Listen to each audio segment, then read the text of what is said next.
You can see and hear me. And I will take that as a wonderful. I'm seeing some likes. Excellent. Okay. Great. Well, that is good news, and hopefully not just a coincidence. I'm so happy that you're here, and I'm so thrilled about this topic. It's funny. We're talking about how to attract relational trauma clients who don't know they have trauma. And this is something I've sort of been thinking about talking about for a while. And I was like, maybe I'll do it this week. And turns out a lot of you are actually really interested in this topic. And so I'm thrilled about that. I'm thrilled to be going live today to discuss this. So if you are joining me live, will you say hello in the comments? Let me know where you're joining from. Awesome. We've got quite a few people here. Over 200 people were interested in this event. So I just want to give them a moment or two to join us. Of course, you're also welcome to catch the replay, and maybe you're watching this on replay right now as well. So please drop a hashtag replay into the comments, and that will ensure I can see any questions you might have about what we're talking about. Robin from LA, Russ from Missouri. Wonderful. Hello. Happy Friday to you guys. Cecilia, Chicago, Melbourne, Florida, Michigan. Wonderful. I'm so happy all of you are here. Hi, Brianna. Nice to see you. Redlicia, Harley. Good to see all of you. So this is an interesting phenomenon, right? That you like to talk. Well, should I introduce myself first? We have a lot of new faces. Let me do that first. I'm Anna. If you haven't joined one of my trainings before, I get to run this group. I'm all about helping you market yourself in a way that feels really true to you, but also turns into clients, because hello, I want to see you be successful. And that's everything that we do here. So if we haven't met yet, hi, I'm really happy that you're here. And let's talk about relational trauma. It's an interesting phenomenon. And there's a couple other sort of niches or specialties in the therapy space that are similar to this, and that you like working with someone or something on something they don't know they are or they have. And relational trauma is one of the most common ones that I hear. It's really fulfilling work. I asked a question here in the group on earlier this week about why you enjoy working with relational trauma. And the answers were like moving. There is true healing that happens with these folks. And obviously, as a clinician, getting to guide someone to that insight, to that light bulb moment, like how satisfying. So no wonder you might want to continue to do more of that work. And so that's what we're going to talk about here, is how do we draw those people in when they might not be coming to you saying, I have relational trauma and I want to work on it, even though you eventually get to that point and you may see that in them. So that's what we're talking about today. Wonderful. Lots of good people. New York, Florida, Baltimore, Texas, Southern Colorado, Tampa Bay. Wow. Lots of folks. Really happy that all of you are here. And the benefit of you being here live is that you get to ask questions. And so I am going to kind of work through my 4 pointers here. And then at the end, I welcome your questions. I would love to converse with you here in the live video if there's anything that you're wondering about in relation to your own practice. So let's dive into this idea. You cannot call yourself a trauma therapist if your client isn't looking for a trauma therapist. And that is what I want to help you tease out. So first and foremost, we're not actually going to think about the trauma or even think about what's bringing this person in yet. I want you to identify the type of person that you're trying to attract. People that come in with relational trauma and do this type of work likely are pretty high functioning. I find that is true for most clinicians, sometimes even over functioning. And we want to understand, before you dive into like how I'm targeting their problems, we talk a lot in this group about how effective marketing is also targeting the person, not just the problem, right? And so I really want to make sure as you enter into this process that you have a good understanding of who this person is. Outside of the issues that have brought them to therapy, who is this person? What qualities do they often have that you've really enjoyed working with? Sometimes that's a very specific demographic. Sometimes you love working with young women in certain stages of life, and sometimes it's not quite that specific. But think on outside of the therapy room, like when you get on a consultation call with someone and you're just kind of jiving. Why? What is it about that person that allows you to do that really good work? And I'm not asking that question because it's necessarily specific to relational trauma, but because that is what's going to actually help your marketing be more authentic and effective, is if you're talking to a particular type of person about their problems, you're not just talking about the problems. And so make sure that you've gone through that exercise. Spend some time thinking on those great fit clients that you've had in the past. What about them did you enjoy? What about them allowed you to create the therapeutic alliance that ended up being so effective in allowing them to do this relational trauma work? But see this person for more than just their problems, and spend some time really thinking about what outside of the therapy room they're like. The other portion to think on as part of this exercise is, what are they going to value in a therapist? What are they looking for in a therapist? Sure, they want to feel better, no doubt, but what are they looking for in this experience? Sometimes relational trauma clients have been to therapy before, and they've maybe, sort of put a Band-Aid on the challenges and not actually gotten to the deeper root. So what are they looking for now? So reflect on if your client is someone who's been to therapy in the past, what are they looking for that's different that you might be providing? And what if I've been living with the impacts of relational trauma for decades, and I'm ready to do something about it, what's important in the therapeutic relationship and in the therapy room in order for me to do that work? Someone's going to show up authentically, right? Safety, non-judgment. I'm not going to feel judged. Maybe a gentleness. Maybe your client really does kind of need that more gentle approach. Maybe they need that direct approach. But think on what this client is ultimately looking for in their experience with you, because getting in touch with that is going to allow you to talk about the work that you do in your marketing in a way that's really going to be compelling to this person. And so that's what this first portion is about. And this is honestly, you can and should go through this exercise regardless of if you follow any of the rest of the steps, because this will help your marketing be more effective. Who is the person that you're trying to attract? What qualities make them a good fit for you? And what are they looking for in the therapeutic experience or relationship that you can offer? And if you pass that through the filter of relational trauma, what does a relational trauma client need in order to do good work in therapy? And if you get clear on those things, then those things can start to be exuded in your marketing even before they realize that they may or may not need it. So this is where you can sort of benefit from the future insight of what this person benefited from in therapy, and start talking about it early on in your marketing. So identifying the type of person that you're trying to attract. Any questions or thoughts on that, or maybe some ideas you might have as you're reflecting on the clients that you're trying to attract? Who is that person? What do they value in a therapist? Will you share in the comments with me if anything shows up for you there? And if not, we'll just dive into step number 2. But if there's anything that you feel like is specific to your clients or that they're looking for, what does a relational trauma client need in the therapeutic relationship to do good work? If you'll share that with me. And we'll see if these comments are coming in or not. No?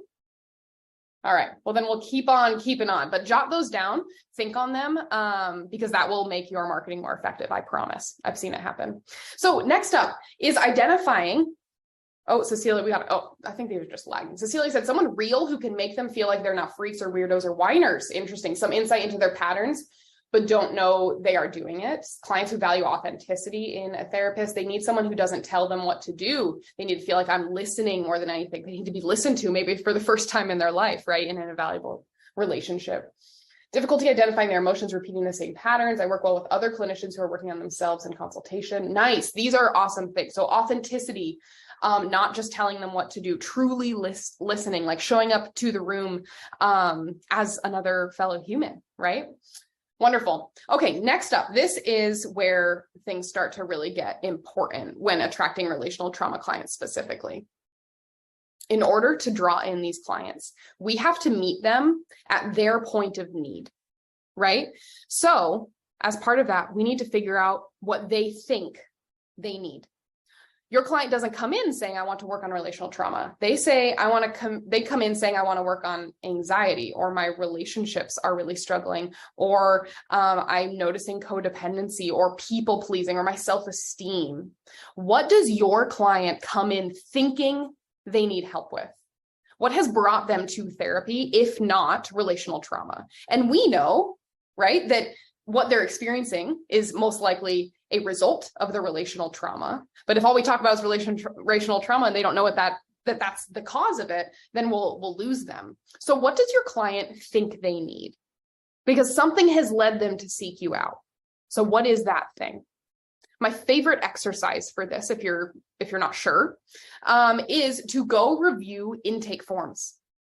Go review intake forms from your ideal fit clients. I know when you think about relational trauma that some very specific clients likely come to mind. The people that you've just enjoyed working with, you've done great work, and you wish there were more of them. Go look at their intake forms. And what did they say brought them here? You will find a gold mine of marketing copy and potential there when you figure out like what got them to pick up the phone and call you, what got them to psych today to say, I'm finally ready to do something about this. Once you understand what they think they need, then we can meet them, because your client is thinking they need this type of support. If you're marketing here way later in that journey, things that they don't realize until they've entered into therapy, then we'll miss them. And so we have to come back, right? We have to dial it back a little bit and meet them where they think they are with what they think they need. So I'm curious, as you think on that, what does your client often come in saying, I want to work on? What's brought them into therapy? Feeling like they're falling apart after years of having it all together? Feeling like they're the black sheep of the family? Yes. Reactivity under stress. They think they're not showing up in the way they like to for their loved ones or the way their loved ones deserve. So yeah, more like relationship challenges. Love that. Feel like they're the black sheep. That is really, there's lots of potential there. Amazing. Yes, these are all really, really good examples. And so as you tease these out, what are the names of these things? Anxiety, relationship challenges, codependency, self-esteem, self-worth, depression. Start assigning the words that your client would identify with. Now, don't go too far. We can't put on the clinical hat. We have to keep the client-friendly hat on. What is your client looking for therapy for? Therapy for blank. Those are where we have to orient your marketing. So that's the third step, is after we identify what they think they need, what they are noticing in their life that they want to work on, then we orient your marketing towards that. And that might feel uncomfortable because your client is coming in saying that they're struggling with anxiety, and you feel like, well, everyone does anxiety. I hear you. And we'll get to that in step number 4. But if your client thinks they have anxiety, then we got to meet them there. And so that's that third step, is orienting your marketing toward these things. That's not to say that a portion of your marketing can't be dedicated to trauma. I think one of the benefits of sort of the destigmatization of mental health, and even like TikTok and TikTok psychologists is that I think, especially if you work with a younger population, that sometimes the idea of trauma is still like within their awareness, whether or not they like 100% identify with it or not. And so I think that including trauma as part of your marketing can still be wise. It's not that you have to abandon it, but it has to come along with the other thing or the other things that your client thinks they need if it's not trauma. And so that's what's going to be really important, is that your marketing expands from just trauma, which you see and you identify, to what your client thinks that they need and are going to choose you based on. Problem setting boundaries, a big event, death of a parent or breakup. Yeah, so like a big life change, can often be something that sort of starts to stir up all of these things. But that's how we need to start thinking about your marketing, is in these terms, in being the black sheep of the family, in relationship challenges, in grief and loss, in breakups, in whatever that may be that's brought your client in. That has to become the way that you talk about the work that you do. Because again, if it's just trauma, then we're losing them. So that's that third step. So first we had to identify the type of person you're trying to attract and what they're valuing in a therapist. Then we're identifying what they think they need, what's brought that client to therapy. And then we're orienting your marketing toward those things. And it's not to say that we have to totally exclude trauma. I think trauma often does still belong in your marketing and in your niche. But it can't be the primary thing if it's not the primary thing that your clients are looking for and think they need. So then number 4, if you in step number 2 and 3 realize, oh yeah, it's anxiety. Like if I had to boil down what this client is describing, it's anxiety. That's what they identify with, or they think they have or need help with. Or yeah, it's relationships, which is like so broad, or it's depression, or it's self-esteem, and there's only certain types of work you like to do related to those things. That's okay. That is where you get to take back the power in your marketing, and you get to use your words as you paint the picture of anxiety and the type of anxiety work that you do, or the relationship work that you do. You get to use your words to describe how that relational trauma is showing up here. We know the way that relational trauma appears and makes someone think that they're anxious. You know what those symptoms look like. You know what the impact of relational trauma has on romantic relationships. and the patterns that they find themselves in. You know what relational trauma, and the impacts it has on self-worth and self-esteem. So you start using the more general terms that your client thinks they need help with, and you start describing the flavor of anxiety that you like to work with that is actually relational trauma showing up. That's how you start to build this and sort of bridge this gap, is as you paint this picture of what therapy for anxiety with you specifically is like, you start to paint the picture of someone who has experienced relational trauma and is seeing it manifest in anxiety. And so you've met them at their point of need because they think it's anxiety, and you've painted the picture very richly of what that anxiety looks like for them, but you've used the examples that would help them say, yes, that's me, because they are someone who has very likely experienced attachment wounds, relational trauma, or something similar. So that's where you're in control. And I want to empower you around that choosing a niche or choosing specialties in your marketing doesn't have to mean being a unicorn. I was actually just talking with a Confident Copy student about this yesterday in our weekly call. She said, I feel like my niche has to be this super special, unique thing. Actually, your niche just needs to be what your clients are looking for. That's what your niche is. Your niche might be anxiety, but guess what? You get to be in control and empowered around what kind of anxiety that is, and the type of anxiety work that you do, and the types of anxiety clients that you call in. That's where you get to be in control of your marketing. So it's about meeting your client where they are, and then sort of inviting them on this journey and helping them sort of qualify themselves by using language that's very, very specific to the experience of someone who has experienced relational trauma. So those are the 4 steps. Number 1, identify the type of person you're trying to attract. Do that whether or not, no matter what type of work you do, because it'll make all your marketing more effective. Then identify what this client thinks they need. Being a black sheep, anxiety, relationship challenges, stress in high or struggles in high stress environments, whatever that may be. And then boil that down into specialty areas or niches, however you want to language it, and then orient your marketing toward those things. If you also want to include trauma, definitely do. There's absolutely a way to do that, but your marketing needs to be led by what your client thinks they need. And then finally, you take the control back in your marketing by using your words to describe how trauma is actually showing up there. Paint the picture of how relational trauma shows up in an anxiety client. Paint the picture of how relational trauma shows up in a relationship challenges client or a grief and loss client. And that allows your clients your right fit clients to be attracted to you. And the clients who are not the right fit, guess what? Your marketing is also supposed to bless and release those folks. So you're going to be painting a very specific picture of the type of anxiety that you work with. And it's going to help your relational trauma clients feel so seen, because you're painting a picture and you're saying things that just display such a deep understanding of how they are experiencing anxiety or relationships or whatever it may be, so that they're compelled to reach out to you. You're going to get more of those phone calls that say, I know you're the therapist for me, or your website totally spoke to me, whatever, kind of those amazing quotes that are great to hear. It's because you do this, because you use your words to describe the very particular type of work that you want to be doing and the particular types of clients you want to be drawing in. But that doesn't work if we aren't first meeting them where they are at the point that they think they need help with. So that's that 4th one. So those are the 4 steps. I want to offer some time to answer questions and things like that for you. But I also want you to know that if you need help with this, in any of the steps of this process, quite frankly, Confident Copy this is exactly what we do in Confident Copy. I just mentioned the call that we were having yesterday. Lots of clinicians inside of this group also like to work with things that clients don't know they have. I was actually just brainstorming with a client this afternoon who works with highly sensitive people who don't know their HSPs. Many HSPs don't know that.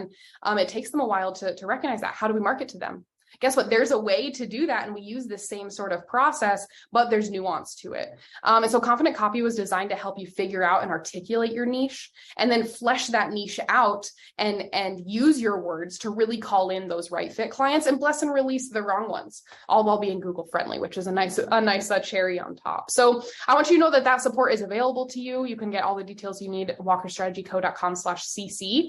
Confident Copy is open year round. We have new folks joining every week. And so if you need support in this area and in bringing this to life in your marketing, please know that that's available to you. So Lauren said, drown in shame and have difficulty with romantic relationships. Yes, yes, shame, huge. Toxic relationship patterns, struggling to find the right partner. There's so much good stuff there. When you start inserting and injecting your marketing with those examples, you will call in these specific types of people. Any questions on this process? Any light bulb moments, any uncertainties? Maybe you don't do relational trauma, but you do something similar and you have a question. I'd love to use this opportunity to chat directly with you via the comments. And if not, then we've hopefully offered you some really great things to think about, and you're feeling better about attracting these types of folks. Can you put the URL in the chat? Absolutely, Jonathan. I'll reply right here. This is the handy part of having this pulled up while we're chatting. Let's see. And of course, they don't make it easy, do they?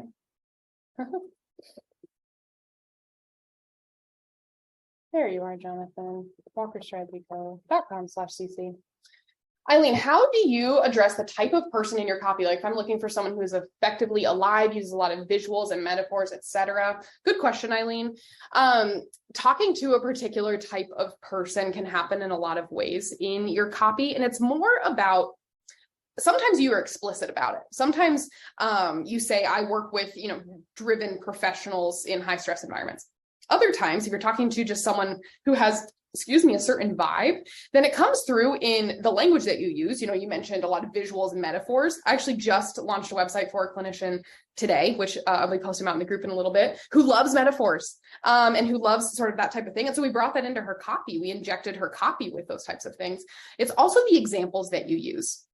If you really love working with young women who are, kind of 20s and 30s, early career, you can say that explicitly if you want, but you can also just use examples of, being tired of swiping left and right on TikTok, on Tinder, on the dating apps and navigating the dating scene and figuring out what you want to do with the rest of your life and all those types of things. It's more the examples that you bring forth. That's what's going to really resonate with a particular type of person.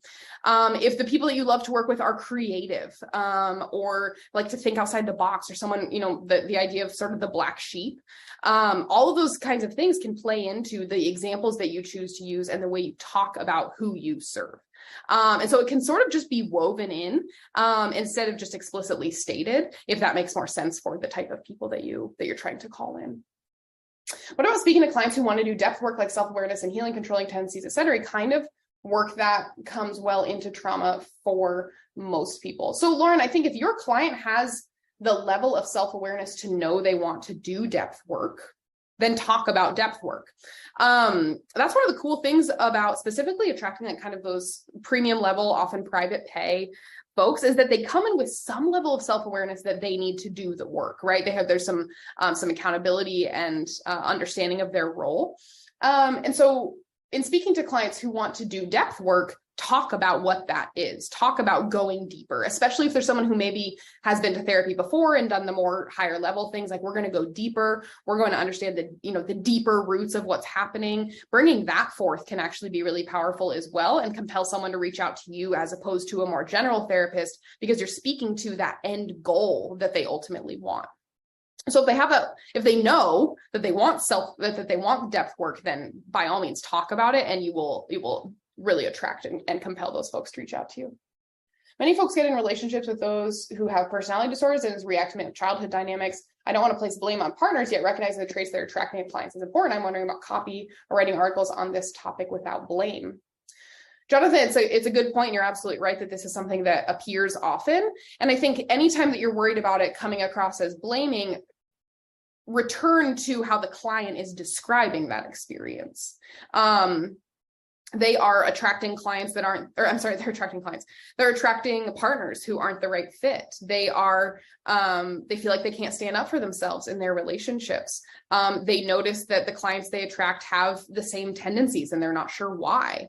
So more returning to how a client would describe that experience. Again, taking off that clinical hat, not what you see, but how they experience it. That's what your marketing should really be depicting, is how this client is experiencing those tendencies. Absolutely. Good questions here. Friends, I hope this was helpful for you. And I'm so glad this was an exciting topic for many of you, and I'm hoping you're taking away some wins.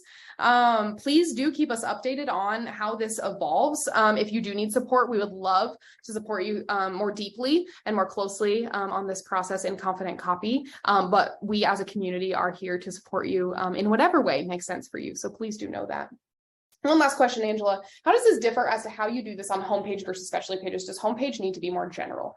Angela, I'm glad you asked that question. It does. The way that I could do an entire training on this if I haven't already, but your homepage needs to attract all the different types of clients that you want to call in. And so let's say, for example, for the purposes of an example that Angela, you do anxiety work, grief work, and trauma work. The homepage and the about page need to make all three of those types of clients feel seen, understood, and heard by you, right? And so I refer to using your homepage and your about page as speaking to your red thread. If you're not familiar with that language, that's sort of the theme of your niche. That might be the particular type of person that you work with. It might be the outcome or to sort of takeaway that your clients are looking for. That's a theme between all of them. It might be your approach and the environment that you create, but your homepage and your about page should really highlight those so that all of those different types of clients feel seen. And then, as you noted, your specialty pages are where you get to get laser focused and specific on those folks. How is the relationship trauma showing up in anxiety, and just getting super specific there, almost putting horse blinders on, like just anxiety, just trauma, just grief. While those homepage and about pages need to be a little bit higher level, and so that all three of those, however many of those clients feel like they're in the right place when they land there. Absolutely. Good questions, friends. I hope you have a wonderful weekend. Thanks again for joining me. And if there's ever anything more that we can be doing to support you, use this group. We are here for you and we are cheering you on. Talk to you later.